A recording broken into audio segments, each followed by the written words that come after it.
আমি জানি না, মোট কথা এই পর্যন্ত আমরা যে জনগণ এই আমাদের কাশাল ইউনিয়নে আছি, আমরা আজ নয়াকান্দি ৯ নম্বর ওয়ার্ডে ঢুকেছি।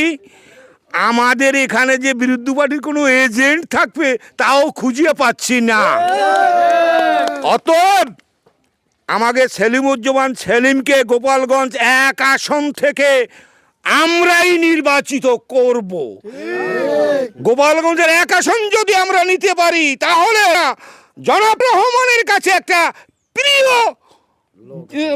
লোক হয়ে থাকতে পারবো।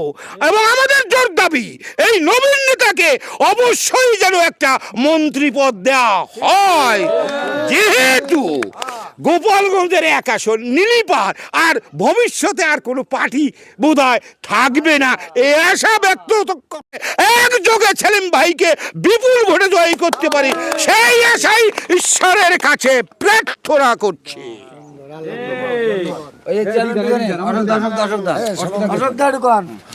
নমস্কার।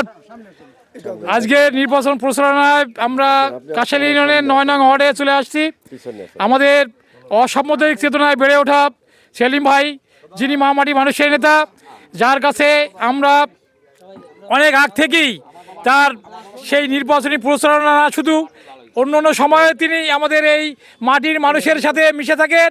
তার বহিঃপ্রকাশ আজকে পায়ে হেঁটে প্রায় ২ কিলোমিটারের উপরে রাস্তা অতিক্রম করে চলে আসছে মানুষের কাছে এবং সাধারণ মানুষের কাছে দেখার জন্য, এই এলাকা দেখার জন্য। আমরা এই এলাকার মানুষ কৃতার্থ এবং গর্ববোধ করি যে তার কাছে আমাদের ধর্মীয় নিরাপত্তা সহ অবস্থানের সমস্ত প্রকার দাবি তিনি পূরণ করবেন, এই প্রত্যাশা রেখেই এবং সেই প্রত্যাশা নিয়েই আমরা আগামী নির্বাচনে এই সাবেক ৩ নং কেন্দ্রের কাশাল ইউনিয়নের যে ভোটার আছে, আমার মনে হয় সম্পূর্ণ ভোটারই নিরঙ্কুশ সংখ্যা গরিষ্ঠতা লাভ করবে এই কেন্দ্রে, এটা আমরা আশা রাখি। সবাইকে এই আগামী নির্বাচনের আহ্বান জানিয়ে এবং আগামী দিনের জয়যাত্রা কামনা করে এখানে শেষ করছি। নমস্কার সবাইকে। আমি একটা কথা